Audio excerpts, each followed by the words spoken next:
Assalamualaikum warahmatullahi wabarakatuh. Selamat datang di YouTube channel Ibu. Hari ini kita akan belajar mata pelajaran produk kreatif dan kewirausahaan, dan materi yang akan kita bahas yaitu analisis harga pokok produksi dan pemasaran produk. Sebelumnya jangan lupa subscribe dan nyalakan lonceng notifikasinya ya, supaya kalian gak ketinggalan video dari Ibu. Yuk kita mulai aja langsung materinya. Yang pertama, menentukan harga jual pokok. Seorang produsen perlu menetapkan harga jual yang sesuai di pasar dan sesuai dengan daya beli masyarakat. Jika dengan cara menurunkan harga, maka akan menarik banyak pembeli, namun produsen akan mengalami kerugian. Jadi kita perlu tahu teknik menentukan harga jual. Bagaimana sih teknik menentukan harga jual? Mari kita bahas satu-satu. Yang pertama adalah modal. Modal dapat diartikan sebagai sekumpulan dana baik dalam bentuk barang maupun uang yang dijadikan sebagai dasar dalam melaksanakan suatu pekerjaan.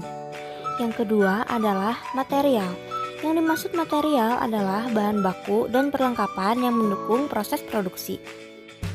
Yang ketiga adalah pembayaran tenaga kerja. Kita harus bisa menyesuaikan harga jual produk agar mampu membayar tenaga kerja. Yang keempat, pengeluaran lain-lain. Pengeluaran lain-lain yang dimaksud adalah mencakup biaya yang mempengaruhi operasional usaha. Contohnya adalah biaya sewa kantor dan gedung, biaya hosting, biaya listrik dan air, biaya pulsa, dan lain-lain. Yang kelima, kelebihan produk. Jika produk kita memiliki kelebihan atau keunggulan dibandingkan produk lain, maka kita bisa memberikan nilai lebih pada produk dengan cara memberikan inovasi terhadap produk yang kita ciptakan. Yang keenam, persentase profit. Tentukanlah persentase profit yang relevan dan jangan sampai menetapkan profit yang terlampau tinggi agar konsumen tidak kabur. Nah, itu dia teknik penentuan harga jual. Sekarang bagaimana strategi penentuan harga produk? Mari kita bahas. Yang pertama, penetapan harga berdasarkan biaya atau cost based pricing, yaitu harga ditetapkan berdasarkan biaya-biaya yang dikeluarkan untuk setiap satuan produk ditambah dengan keuntungan yang dikehendaki. Berikut ini beberapa pendekatan cara menentukan harga jual berdasarkan biaya. Yang pertama, harga biaya plus atau cost push pricing method. Cara ini dilakukan dengan menghitung jumlah biaya produksi, lalu ditambahkan dengan nilai keuntungan yang diinginkan. Rumusnya, harga jual sama dengan modal atau biaya produksi ditambah dengan laba. Contoh, PT Buana membuat usaha pakaian anak. Dalam memproduksi 10 baju anak, biaya yang dikeluarkan untuk bahan baku adalah Rp500.000. Biaya operasional untuk menghasilkan 10 baju tersebut sebesar Rp500.000. Jadi, total biayanya adalah Rp1.000.000. Jika PT Buana menginginkan keuntungan 30%, maka harga jual baju anak tersebut adalah 1 juta ditambah 30% dikali 1 juta. Maka hasilnya adalah 1.300.000. Itu adalah harga jual untuk 10 baju anak. Jadi harga jual per baju adalah 1.300.000 dibagi 10. Maka hasilnya adalah Rp130.000. Yang kedua, cara markup. Cara ini dilakukan dengan membeli barang dari supplier lalu dijual kembali dengan menambahkan markup harga. Keuntungan yang diperoleh pedagang berasal dari sebagian harga markup. Sebagian dari harga markup digunakan untuk menutupi biaya operasional yang telah dikeluarkan oleh pedagang. Jadi rumusnya adalah harga jual sama dengan harga beli ditambah markup. Contoh, Mira berjualan jam tangan. Mira membeli jam tangan tersebut dari supplier dengan harga Rp500.000. Dengan markup Rp100.000, maka harga jual jam tangan tersebut adalah Rp600.000. Cara yang ketiga yaitu harga break even. Harga break even ditentukan dengan harga jual yang berdasarkan permintaan pasar dengan masih memperhitungkan biaya. Perusahaan dikatakan break even jika penerimaan sama dengan biaya yang telah dikeluarkan. Jika penjualan yang diperoleh perusahaan berada di bawah break even, maka artinya perusahaan merugi. Begitupun sebaliknya, jika break even melampaui, maka perusahaan mendapatkan laba. Nah, itu dia strategi penentuan harga produk. Selanjutnya, kita akan bahas penetapan harga pokok produksi. Manfaat penetapan harga pokok. Yang pertama, memenangkan persaingan pasar. 2. Menentukan penawaran harga jual di suatu kontrak penjualan. 3. Menghitung nilai persediaan barang jadi. 4. Dasar menentukan harga jual. 5. Menghitung harga pokok penjualan. Selanjutnya, tujuan perhitungan harga pokok produksi. Yang pertama, menilai penghematan dari proses produksi.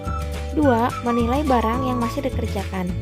3. Memberikan bantuan untuk mendekati harga yang dapat dicapai. Selanjutnya, metode pengumpulan harga pokok. Yang pertama, metode harga pokok pesanan atau job order costing. Metode ini digunakan perusahaan yang memproduksi berbagai macam produk dalam jangka pendek. Metode yang kedua yaitu metode harga pokok proses atau proses costing.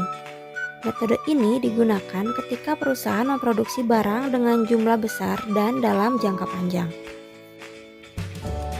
Berikut karakteristik dari job order costing dan proses costing. Untuk job order costing digunakan bila perusahaan memproduksi berbagai macam produk sesuai dengan spesifikasi pemesan. Sedangkan proses costing, produksi yang diperoleh secara massal dalam jumlah besar. Untuk job order costing, biaya produksi dipisah dalam dua kelompok. Sedangkan proses costing, sifat produksi yang diolah menunjukkan keseragaman antara produk satu dengan yang lainnya. Untuk job order costing, biaya overhead pabrik diperhitungkan ke dalam harga pokok produksi. Sedangkan proses costing, produk diolah secara terus-menerus. Untuk job order costing, biaya produksi tidak secara langsung disebut dengan biaya overhead. Sedangkan proses costing, laporan dari harga pokok produksi disusun dan dihitung secara periodik. Dan untuk job order costing, harga pokok per unit dihitung pada saat pesanan selesai diproduksi. Sedangkan untuk proses costing, tujuan produksi tidak untuk memenuhi suatu permintaan khusus yang berasal dari pelanggan tertentu. Persamaan antara job order costing dan proses costing adalah tujuan utama kedua sistem tersebut merupakan pembebanan biaya bahan baku, overhead pabrik ke produk, tenaga kerja, dan memberikan mekanisme perhitungan biaya per unit. Unsur-unsur biaya produksi. Biaya produksi adalah seluruh biaya yang memiliki hubungan dengan fungsi produksi atau kegiatan pengelolaannya dari bahan baku menjadi bahan jadi. Biaya produksi dapat dikelompokkan menjadi 3, antara lain 1. Biaya bahan baku, 2. Biaya tenaga kerja langsung, 3. Biaya overhead pabrik. Biaya overhead pabrik digolongkan dalam beberapa macam, yaitu 1. Biaya bahan penolong, 2. Biaya tenaga kerja langsung, 3. Reparasi dan pemeliharaan, 4. Biaya yang timbul sebagai akibat penilaian terhadap aktiva tetap, 5. Biaya yang timbul akibat berlalunya waktu. Analisis break-even point dalam produk. Break-even point merupakan teknik analisis yang digunakan untuk mempelajari hubungan antara biaya tetap dalam suatu operasi perusahaan tidak mendapat untung ataupun rugi. Manfaat dari perhitungan break-even point yaitu 1. Alat perencanaan untuk memperoleh laba, 2. Mengevaluasi laba perusahaan secara keseluruhan. 3. Break-even point mengganti sistem laporan yang tebal dengan grafik yang mudah dibaca dan dimengerti. Contoh kasus, PT ABC memiliki data-data dan rencana produksi sebagai berikut. Biaya tetap dalam bulan Desember adalah 70 juta rupiah, dengan rincian sebagai berikut. 1. Biaya gaji karyawan 35 juta rupiah. 2. Biaya penyusutan mesin 1 juta rupiah. 3. Biaya sewa gedung 15 juta rupiah. 4. Biaya sewa pabrik 19 juta rupiah. Biaya variabel per unit adalah Rp35.000 dengan rincian sebagai berikut. 1. Biaya bahan baku Rp17.000. 2. Biaya tenaga kerja langsung Rp10.000.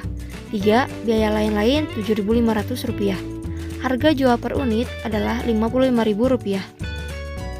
Maka perhitungannya untuk BEP dalam unit dan BEP dalam rupiah adalah BEP unit sama dengan biaya tetap dibagi harga jual per unit dikurangi biaya variabel per unit. Jadi 70 juta dibagi 55.000 dikurangi 35.000. Jadi 70 juta dibagi 20.000. Jadi hasilnya adalah 3.500. BEP rupiah sama dengan biaya tetap dibagi kontribusi margin per unit dibagi harga jual per unit. Jadi 70 juta dibagi 20.000 dibagi 55.000. Maka 70 juta dibagi 0,3636. Maka hasilnya adalah 192.519.252 rupiah. Jadi BEP dalam rupiah contoh di atas adalah 192.519.252 rupiah. Nah, materinya udah selesai. Semoga kalian paham dengan apa yang Ibu jelaskan tadi. Makasih udah nonton videonya sampai akhir. Jangan lupa like, komen, dan subscribe. Sampai jumpa di video selanjutnya. Wassalamualaikum warahmatullahi wabarakatuh.